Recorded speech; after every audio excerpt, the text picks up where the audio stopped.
करेंगे उससे पहले मैं आपको एक वीडियो दिखाऊंगी। There are three types of bone formation या bone development. एक होता है endochondral bone formation, एक होती है intramembranous bone formation, and third type is sutural bone formation. आप ये वीडियो जो मैंने आपको लास्ट टाइम बताई थी ये कंप्लीट नहीं हो सकी थी, तो आज पहले आप इसको देख लें, फिर हम लेक्चर की तरफ आते हैं।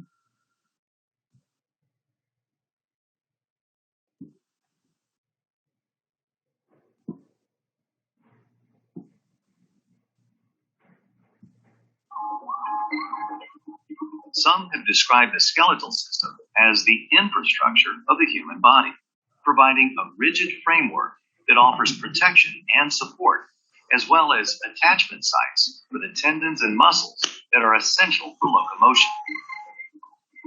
The skeletal system is comprised of 206 bones, each of which is formed through a process known as ossification. Bone development and remodeling takes place on a continual basis from the prenatal period and early childhood through adulthood, as well as during the healing process that occurs following bone fractures. Ossification can take one of two forms, depending on the type of bone that is forming. In the case of flat bones, like those of the ribs, scapula, pelvis, and skull, the ossification process is known as intramembranous ossification. The process is initiated by mesenchymal stem cells, which are cells that have yet to be differentiated into a particular cell type. Eventually, centrally located mesenchymal cells within the embryonic fibrous connective tissue differentiate into bone-forming cells or osteoblasts. This process constitutes the formation of what are called ossification centers. In the matrix formation phase that follows, the osteoblasts begin to lay down osteoid, which is the organic part of the bone, consisting of collagen fibers. Some of the formation phase that follows, अच्छा, अब वो सबसे पहले बात कर रहा है इंट्रामेम्ब्रेनस formation की, जो कि डायरेक्टली मेसेनकाइम में ही मेसेनकाइमल सेल्स प्रोलिफरेट करना शुरू करते हैं, मल्टीप्लाई होते हैं, कंडेंस होते हैं और डायरेक्टली वो सेल्स ऑस्टियोब्लास्ट में कन्वर्ट होके बोन स्टार्ट कर देते हैं, बोन फॉर्मेशन।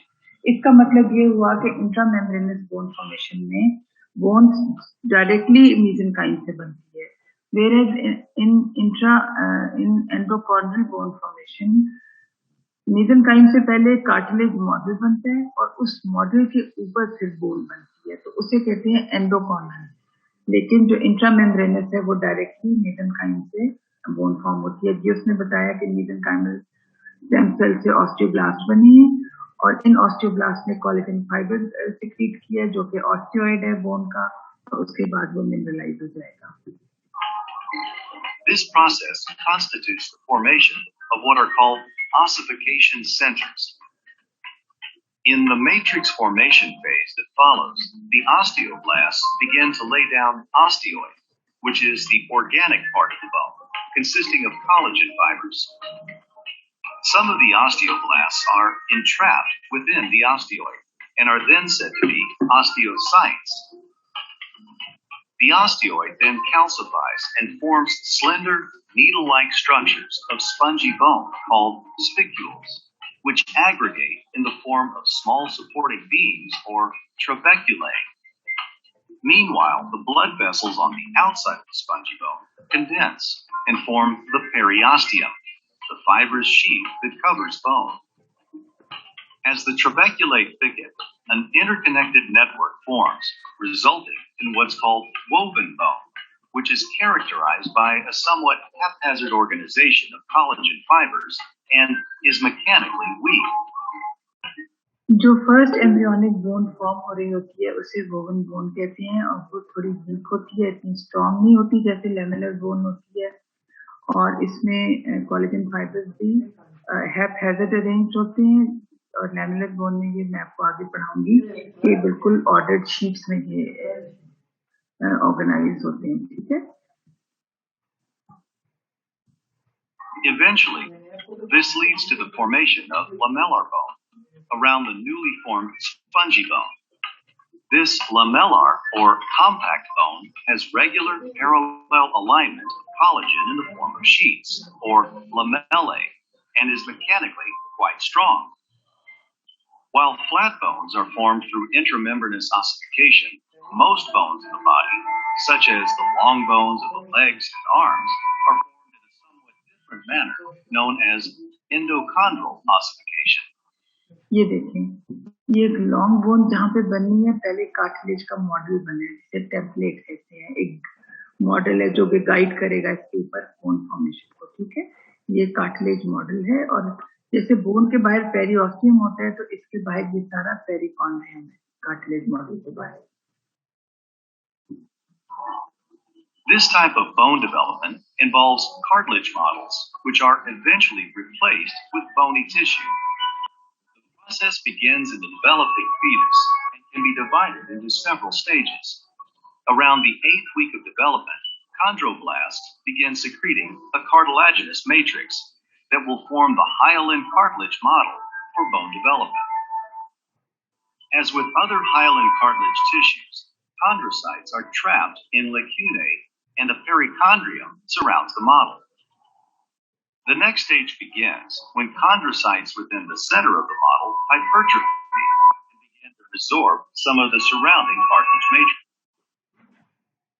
ये कार्टिलेज मैट्रिक्स का मॉडल बना था, बीच में इसमें कॉन्ड्रोसाइट्स ट्रैप हो गए थे। अब जो सेंटर में है कॉन्ड्रोसाइट्स, ये साइड में इंक्रीज करते हैं, और जब ये इंक्रीज करते हैं तो कार्टिलेज मॉडल को वहां से डिग्रेड करते हैं, उस स्पेस को ये सेल्स ऑक्यूपाई कर लेते हैं, हाइपरट्रॉफी हो जाती है, इनका साइज इंक्रीज हो जाता है। As these chondrocytes enlarge, the matrix begins to calcify, and chondrocytes begin to die, as nutrients cannot diffuse through the newly formed calcified matrix.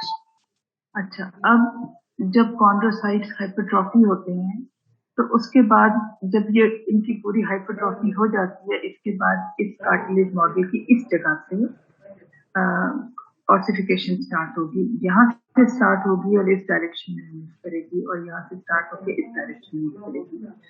अब इसको हम फिर कहते हैं कैल्सिफिकेशन या ऑसिफिकेशन जोन, और इसके ऊपर सेल्स होते हैं जो हाइपरट्रॉफी हो रही होती है, इसके ऊपर बिल्कुल यहाँ पे प्रोलिफरेशन जोन होती है। और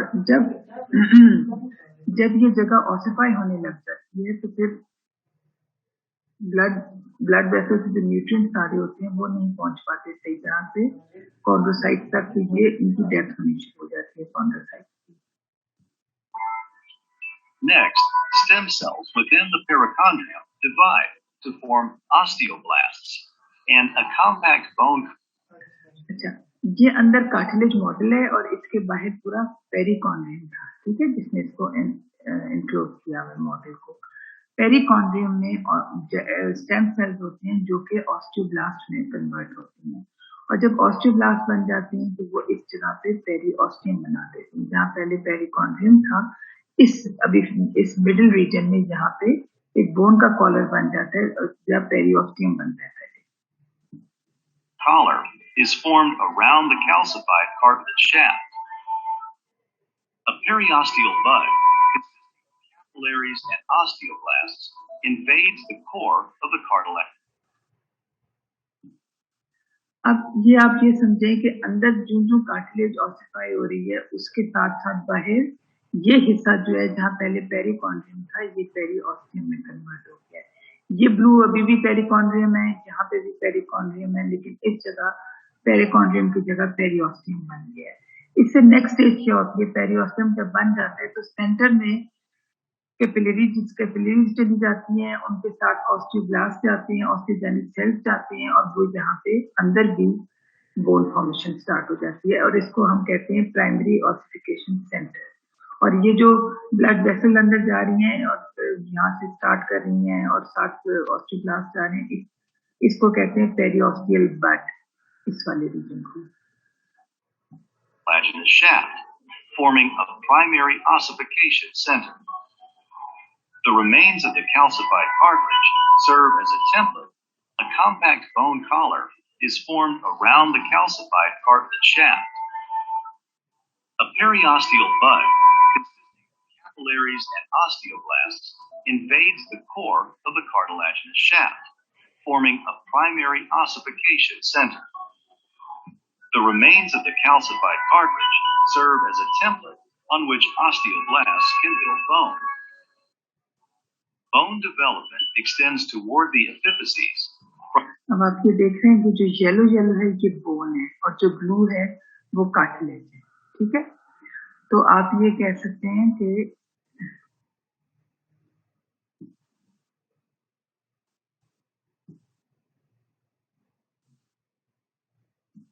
ठीक है, अब ये जो येलो पार्ट है ये बोन बननी शुरू हो गई और बोन की फॉर्मेशन भी ऊपर एपिफिजियस की तरफ है, और ये जो ब्लू वाला पार्ट है ये भी कार्टिलेज है और बोन इस सेंट्रल जगह पे बोन बन रही है, इसे कहते हैं प्राइमरी ऑसिफिकेशन सेंटर, और यहाँ से बोन एपिफिजियस की तरफ दोनों डायरेक्शन में बनना शुरू हो जाती है। From the primary ossification center. Most primary ossification centers are formed by the 12th week of development. The same basic process of primary ossification is repeated in the epiphyses as secondary ossification centers are formed, replacing the calcified cartilage. अच्छा, आप ये देखें, इसको तो हमने कहा था primary ossification centre, अभी सेम प्रोसेस यहाँ पे डेवलप होता है at the end of this.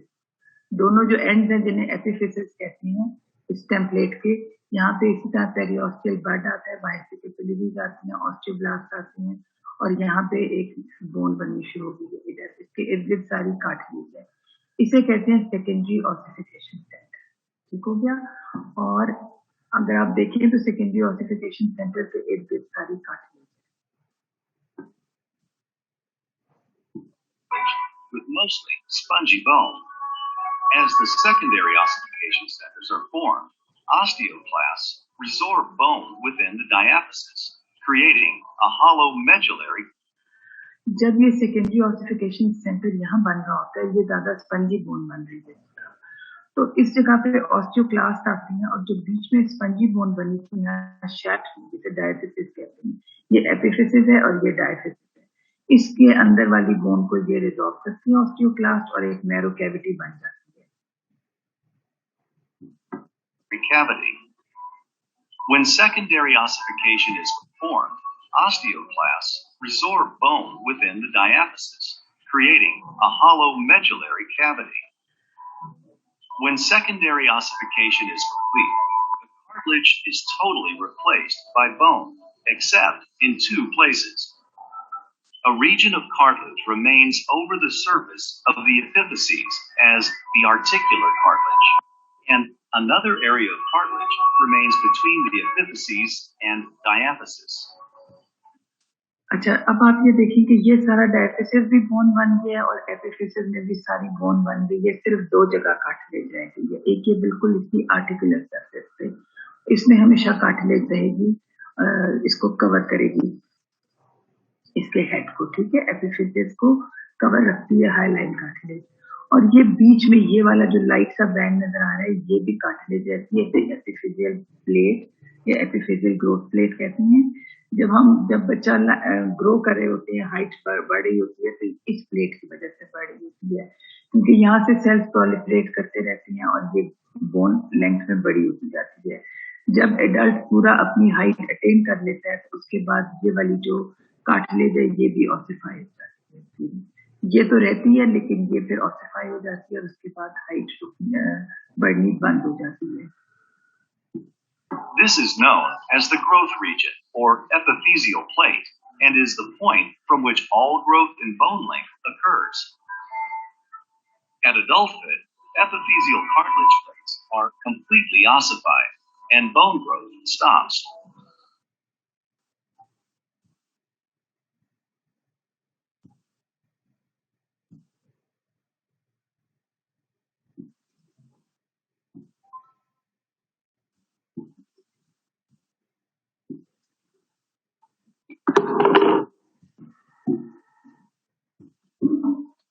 ठीक है, अब आपको एक रफ आइडिया हो गया है कि बोन डेवलपमेंट किस तरह होती है और कितनी टाइप्स की बोन डेवलपमेंट है। एक होती है एंडोकॉन्ड्रल bone development,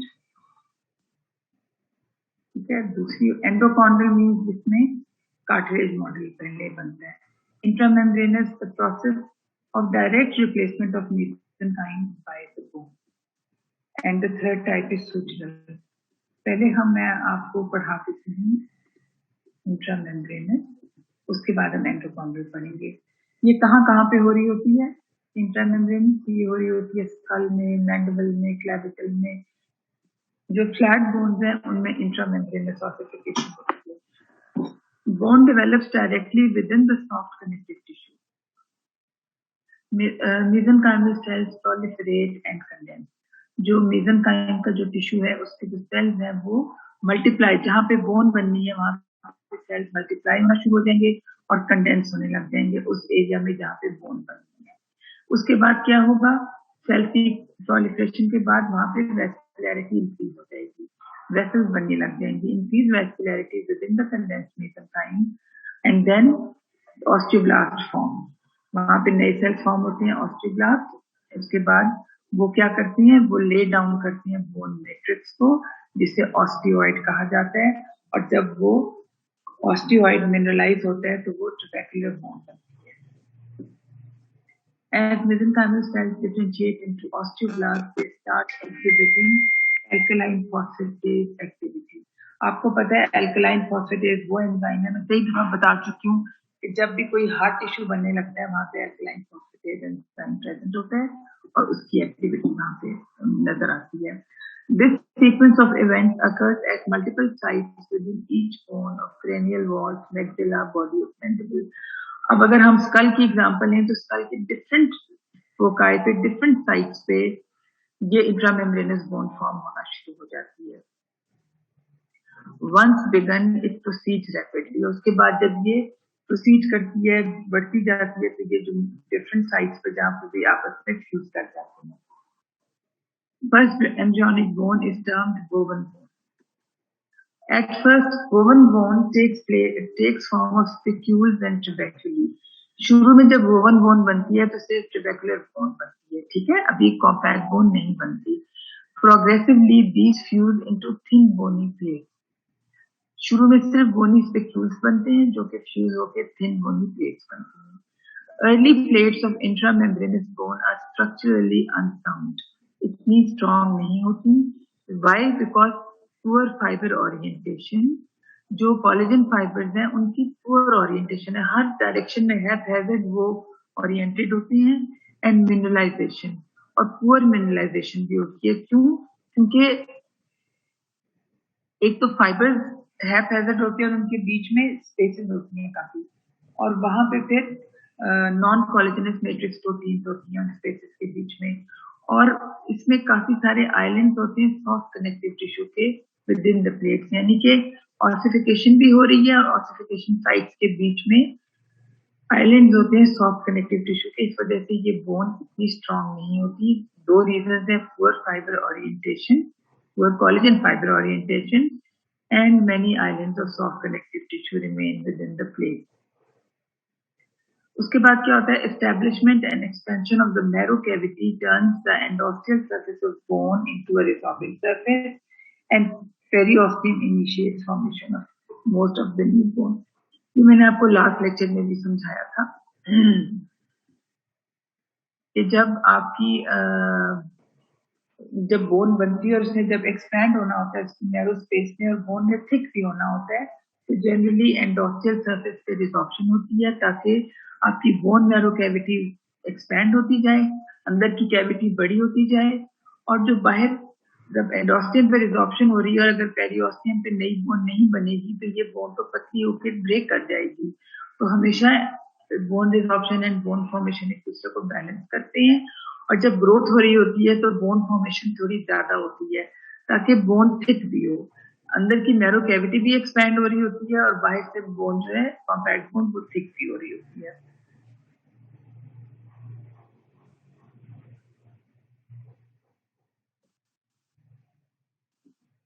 From early fetal development से full adult skeleton तक slow transition occurs from boven to lamellar bone.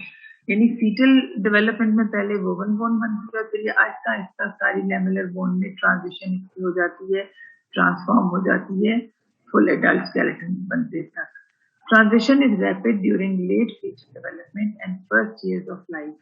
जैसे हमने आपको बताया था कि बोन रिमॉडलिंग ज्यादा किस वक्त होती है, फर्स्ट ईयर्स ऑफ लाइफ में. तो ये जो शुरू की नई जो पहली बोन बनी है वोवन, ये रिप्लेस होगी नई बोन से, लैमेलर बोन होगी जो, तो इसी को बोन रिमॉडलिंग कहते हैं.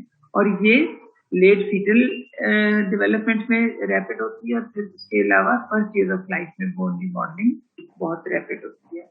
It involves formation of primary osteons deposited around the blood vessel. As more osteons are formed at periosseous surface, it becomes tightly packed. शुरू में osteons भी कम होते हैं, वक्त के साथ साथ जो बोन है वो पैक होती जाती है, ज्यादा ऑस्टियॉन्स बनना शुरू हो जाती हैं. ये देखिए आप, ये देखिए, ये बोन के बीच में एक इस तरह से वेसल आ जाती है, उसकी दोनों साइड से बोन की रिजेस बनती हैं, ऊपर उठती हैं, फिर यह आके एक दूसरे के साथ यूनाइट कर जाती हैं. इस तरह से इनके बीच में ब्लड वेसल एनक्लोज हो जाती है.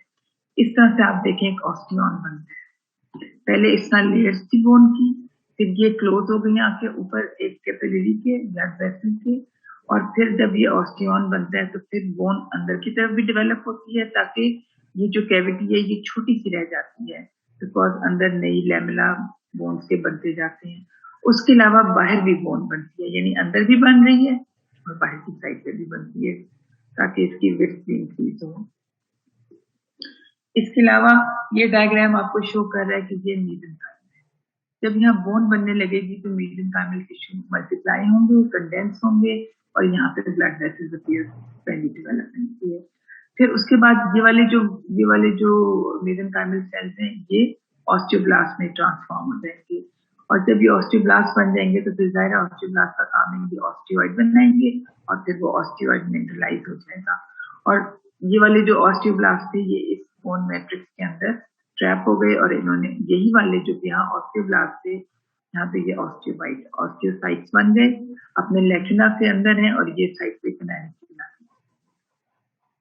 और ये न्यूली कैल्सिफाइड मैट्रिक्स है, यानी पहले ऑस्टियोइड बना था, उसके बाद वो कैल्सिफाइड भी हो गया. और ये ब्लड सप्लाई है ताकि न्यूट्रिएंट्स और सब कुछ इसको मिलता रहे.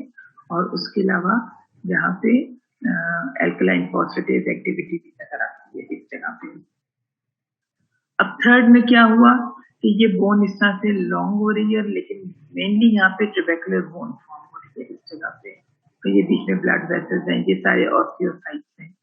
और इसके बाद इसी को आप फोर्थ इसकी स्टेज देखो तो बीच में स्पंजी बोन ये बीच में रह गई, और साइड पे कॉम्पैक्ट बोन बन गई, और इसके बाहर ये पेरियोस्टियम है, यानी अंदर ट्रेबेकुलर बोन, बाहर इसको स्पंजी बोन भी कहते हैं, बाहर कॉम्पैक्ट बोन, और उसके बाहर पेरियोस्टियम, जिसकी दो लेयर्स हैं, आउटर फाइब्रस लेयर है और अंदर वाली ऑस्टियोजेनिक लेयर है. और ये आपकी देखने एक मीसेंकाइम के टिश्यू से, एक मीसेंकाइमल कनेक्ट टिश्यू से या कनेक्टिव टिश्यू से आपकी बोन बनी. अगर आप 1 से 4 पे आए तो आपकी बोन डायरेक्टली बनी है मीसेंकाइम के अंदर, और इसको कहते हैं इंट्रामेम्ब्रेनस बोन डेवलपमेंट. ठीक हो गया.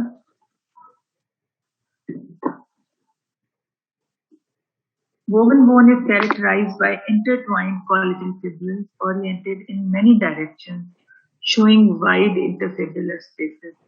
हर तरफ ये हर डायरेक्शन में ओरिएंटेड होते हैं कोलेजन फिब्रिल्स, और इनके बीच में काफी वाइड इंटरफिब्रिलर स्पेसेस होते हैं. इन स्पेसेस के अंदर नॉन कोलेजनस मैट्रिक्स प्रोटीन आके पैक हो जाती हैं. कोलेजन फाइबर्स लैमेलर बोन के ऐसे हैप्पैजार्ड ओरिएंटेड नहीं होते, दे आर थिकर. एक तो लैमेलर बोन के कोलेजन फाइबर्स थिक भी होते हैं वोवन बोन की कोलेजन फाइबर्स से. उसके अलावा they are arranged in ordered sheets consisting of aligned and closely packed fibrils. ये देखें, ये कोलेजन का मैंने आपको लास्ट लेक्चर में दिखाया था कि लैमेलर बोन है, इसके कोलेजन फाइबर्स इस डायरेक्शन में और फिर इस डायरेक्शन में और फिर इस डायरेक्शन में आपस में पैरेलल हैं, सारे एक ऑर्डर में मूव कर रहे हैं, और इस वजह से ये लैमेलर बोन ज्यादा स्ट्रॉन्ग होती है.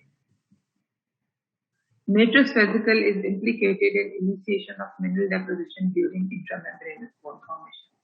ये जो इंट्रामेम्ब्रेनस बोन फॉर्म हो रही है यहाँ पे, ये जो सबसे पहले ऑस्टियोब्लास्ट ने एक ऑस्टियोइड बना लिया है, कोलेजन फाइबर का मैट्रिक्स बना लिया है, प्रोटीन मैट्रिक्स, ठीक है, या ऑर्गेनिक मैट्रिक्स। उसको अब मिनरलाइज होना है तो उसमें सबसे पहले मैट्रिक्स वेसिकल, यही ऑस्टियोब्लास्ट जो है ये सिक्रीट करेंगे मैट्रिक्स वेसिकल, जो मैं आपको पहले पढ़ा चुकी हूँ। छोटे छोटे वेसिकल्स होते हैं, इनके अंदर एपेटाइट क्रिस्टल्स होते हैं और कुछ एंजाइम्स होते हैं जो कि ये रप्चर करते हैं और क्रिस्टल को, वो जो एपेटाइट क्रिस्टल रिलीज होते हैं वो इस ऑर्गेनिक मैट्रिक्स में डिपॉजिट होना शुरू हो जाते हैं, फिर उनके ऊपर फर्दर ग्रोथ होती है और एपेटाइट क्रिस्टल्स फिर उसके ऊपर बनते जाते हैं। So matrix vesicles are implicated in initiation of mineral deposition during intramembranous bone formation. Non-collagenous matrix proteins are also secreted and cause mineral deposition. Both may be implicated independently or in succession. Non-collagenous matrix proteins का भी क्या role है? Matrix vesicles तो जगह जगह आके rupture होते जाते हैं और उनसे एपेटाइट क्रिस्टल्स निकल के इनिशिएट करते हैं मिनरल डेपोजिशन को, और उसके अलावा जो नॉन कोलेजनस मैट्रिक्स प्रोटीन है वो भी कैल्शियम फॉस्फेट को अट्रैक्ट करके लाती हैं और यहाँ पे डिपॉजिट करती जाती हैं, क्योंकि दोनों प्रोसेसेस से आपकी मिनरल डेपोजिशन होती है उस ऑर्गेनिक मैट्रिक्स में जो कि ऑस्टियोब्लास्ट ने सिक्रीट किया है, जिसे ऑस्टियोइड कहते हैं। आपकी जो नॉन कोलेजनस मैट्रिक्स प्रोटीन है उनमें से दो बहुत इंपॉर्टेंट है, bone sialoprotein and osteopontin. They are particularly important. They are found in mineralisation foci near mineralisation front. उसके अलावा ये एक्यूमुलेट करते हैं with spaces between calcified collagen fibrils. इसके अलावा यही दोनों सीमेंट लाइन में भी होती हैं, रिवर्स लाइन में भी ये दोनों प्रोटीन प्रेजेंट होती हैं। ये जो मैंने आपको बताया था यहाँ पे, ये वाला जो था, ये वाला, ये पॉइंट आपको जो पढ़ाया था इसको आप एक बार सुन लें और फिर मैं आपको डायग्राम पे ले जाऊंगी। Establishment and expansion of the marrow cavity. जो मैरो कैविटी एक्सपैंड हो रही है तो कैसे हो रही है कि एंडोस्टियल सरफेस पे रिडक्शन हो रही है एंड पेरिओस्टियल सरफेस पे बोन डेपोजिशन हो रही है। मैरो कैविटी इतनी थी, इससे ये इतनी हुई और अब इतनी हो गई है मैरो कैविटी, इससे बड़ी हुई है ना, ये इन्फेंट की मैरो कैविटी है और ये एडल्ट की है। ये कैसे बड़ी हुई है? ये एंडोस्टियम है, ये पेरिओस्टियम है। एंडोस्टियम पे रिजॉर्प्शन हो गई, ये देखिए ये पूरा हिस्सा रिजॉर्व हो गया और बाहर इस जगह पे पेरिओस्टियम पे न्यू बोन। इसकी वजह से ये जो रिजॉर्प्शन हो रही है एंडोस्टियम में, इसकी वजह से मैरो कैविटी आपकी बढ़ रही है, इंक्रीज कर रही है साइज में मैरो कैविटी, और जो बाहर पेरिओस्टियम पे बोन बन रही है उसकी वजह से ये बोन थिक हो रही है और वाइडन होती जा रही है। अब आप देखें यहाँ पे जो अब बन चुकी है ये वाली भी यहाँ पे रिजॉल्व हो गई है, फर्दर रिजॉर्प्शन हुई है एंडोस्टियम पे एंड फर्दर डेपोजिशन हुई है बाहर पेरिओस्टियम पे। ये पेरिओस्टियम है और ये वाला एंडोस्टियम है। यहाँ पे एंडोस्टियम होता है और यहाँ पे पेरिओस्टियम, यहाँ रिजॉर्प्शन होती है और यहाँ पे नई बोन फॉर्म होती है। सूचल बोन ग्रोथ एंड में होगी, इससे पहले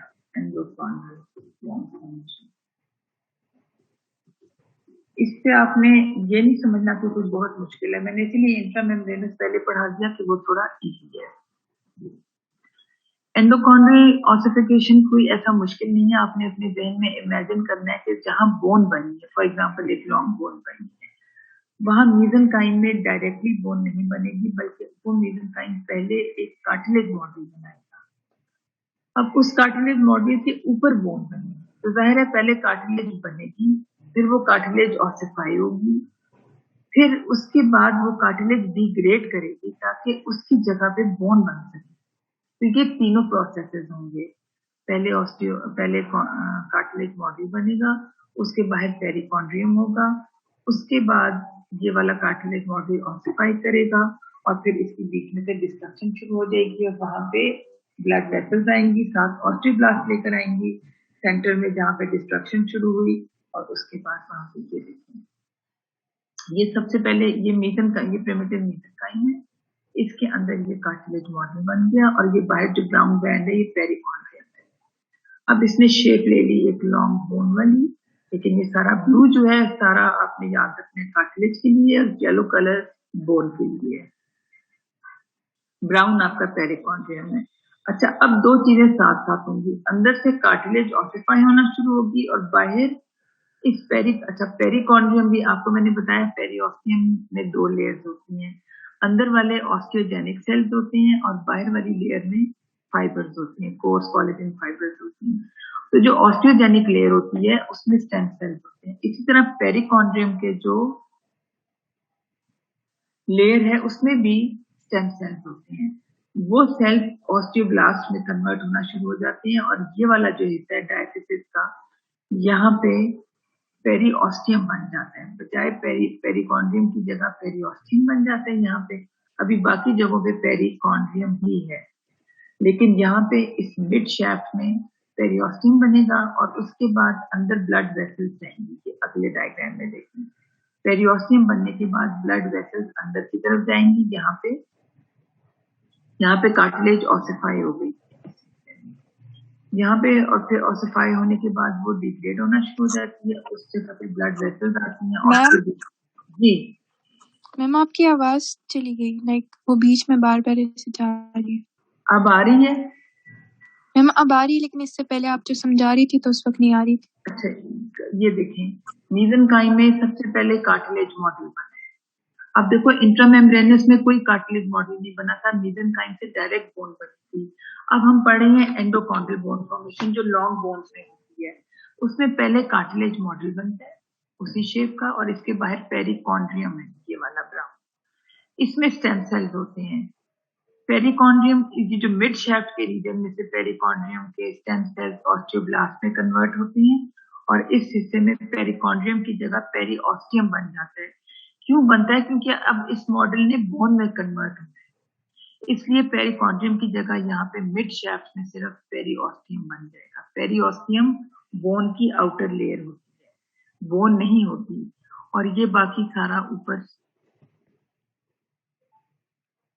ये पेरिकॉन्ड्रियम है और ये इस मिड शैफ्ट में पेरिओस्टियम बन गया है।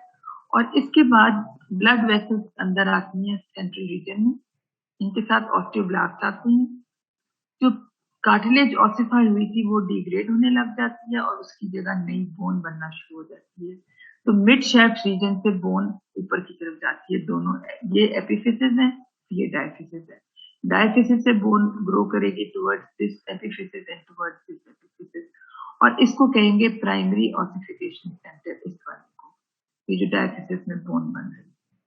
और जो यहाँ पे फिर हेड्स पे इंडिपेंडेंट बोन बनेगी अलग से, जिसे कहेंगे सेकेंडरी ऑसिफिकेशन सेंटर। अगर ये पूरी की पूरी यहाँ तक जाती तो फिर बीच में कोई कार्टिलेज मॉडल ना रहता इस जगह पे, लेकिन ऐसा होना नहीं था। हमें बीच में एक कार्टिलेज की प्लेट चाहिए थी जिसकी ग्रोथ से बोन्स में लॉन्ग होना है। अगर सब ऑसिफाई हो गया तो फिर कौन से सेल्स होंगे जो मल्टीप्लाई होंगे और इसको, इस बोन को ग्रो करेंगे, ठीक है। तो इसलिए यहाँ पे ये अलग बनेगा और इसके बाद ब्लड वेसल्स यहाँ पे आएंगी, वेट करेंगी, साथ ऑस्टियोब्लास्ट लाएंगी और यहाँ पे एक अलग से ऑसिफिकेशन सेंटर बनेगा जो कि बाद में बनता है, तो उसको सेकेंडरी ऑसिफिकेशन सेंटर कहते हैं। और primary ossification secondary ossification centre के बीच में कार्टिलेज की प्लेट रहती है, एपिफिसियल प्लेट यहाँ पे और एक यहाँ पे, और उसके अलावा बाहर ये हाईलाइन कार्टिलेज। तो फिर, और ये वाली जो बोन है ये बेसिकली ट्रेबेकुलर बोन बनती है, स्पंजी। ये देख लें कार्टिलेजिनस, एक और डायग्राम में वही एक्सप्लेन किया, ये कार्टिलेजिनस मॉडल है। इस मॉडल में बी में क्या हुआ, पेरिकॉन्ड्रियम की जगह पेरिओस्टियम बन गया और ये अंदर जो आपका कार्टिलेज है ये ऑसिफाई हो रहा है, अभी बोन नहीं बनी, ये कार्टिलेज ही ऑसिफाई हुई है। सी में क्या हुआ कि ये ऑसिफाइड कार्टिलेज डिस्ट्रॉय होना शुरू हो गई है, ये यहाँ से डिग्रेड हो रही है और इसकी जगह प्राइमरी ऑसिफिकेशन सेंटर बन गया और बीच में बोन बन गई। और यहाँ पे अगर आप देखें तो छोटे छोटे दो सेकेंडरी ऑसिफिकेशन सेंटर डेवलप हो गए हैं, दो इधर, ठीक है। ये वाले सेकेंडरी ऑसिफिकेशन सेंटर्स हैं और इसके और प्राइमरी ऑसिफिकेशन सेंटर के बीच में कार्टिलेज की प्लेट है और इनके ऊपर भी कार्टिलेज की प्लेट है। ठीक है, ये प्राइमरी ऑसिफिकेशन सेंटर था, ये सेकेंडरी ऑसिफिकेशन सेंटर है। इसके बाद क्या हुआ कि ये अंदर की मेडुलरी ऑस्टियोक्लास्ट आती हैं और इस वाली कैविटी को भी बड़ा करते हैं, वाइड करते हैं, क्योंकि बोन को ये रिजॉल्व करते हैं यहाँ से, इस कैविटी को बढ़ा देते हैं साइज में। और यहाँ पे सर आपका बोन नैरो ब्लड वेसल्स होती हैं और यहाँ पे साइड पे आप देखें तो सेकेंडरी ऑसिफिकेशन सेंटर्स में इंडिपेंडेंटली बोन फॉर्म हो रही है, यहाँ पे भी इंडिपेंडेंट बोन फॉर्म हो रही है और बीच में से जो एपिफिजियल प्लेट है, यहाँ पे सेल्स मल्टीप्लाई होती हैं, डिवाइड होती हैं और इसकी वजह से ये यहाँ से भी ये बोन इलोंगेट होती है और यहाँ से भी इस तरह से हाइट बढ़ती है। ठीक है, और फिर आप ये देखें कि यहाँ पे ये रेमिनेंट ऑफ एपिफिजियल डिस्क है, जब तक ये पूरी तरह ऑसिफाई नहीं होगी यहाँ पे कुछ ना कुछ ग्रोथ रहेगी और जब एडल्ट अपनी पूरी हाइट अटेन कर लेता है तो ये वाली भी कैल्सिफाई हो जाती है या ऑसिफाई हो जाती है। ठीक है, और उसके बाद कोई और ग्रोथ नहीं होती, कोई और हाइट नहीं इंक्रीज करती, लेकिन इन बोन्स के इधर हेड के ऊपर यहाँ पे आर्टिकुलर कार्टिलेज प्रेजेंट है, यहाँ पे भी आर्टिकुलर कार्टिलेज प्रेजेंट है, ताकि ये दूसरी बोन के साथ जब कोई जॉइंट बनेगा तो दोनों के बीच में ये जो कार्टिलेज है ये आपस में फ्रिक्शन नहीं होने देगी बोन्स की और ये बोन को प्रोटेक्ट करेगी। और जब ये आपको होता है ना ओल्ड एज में जाके जो नीज की पेन स्टार्ट होती है, वो इसलिए कि आर्टिकुलर कार्टिलेज बिल्कुल डैमेज हो चुकी होती है और जिसको कहते हैं आप थिन आउट होके फिर ये खत्म हो जाती है और बोन्स आपस में टकराने लग जाती हैं और पेन स्टार्ट हो जाती है। फिर जो आप कहते हैं इसको आर्थराइटिस एंड ऑस्टियोआर्थराइटिस भी होता है और आर्थराइटिस की कंडीशन जो होती है जो होता है। तो अगर हम इसको एंडोकॉन्ड्रल ऑसिफिकेशन को अगर हम समराइज करें तो सबसे पहले कंडेंसेशन ऑफ मेसेंकाइम, सेकंड में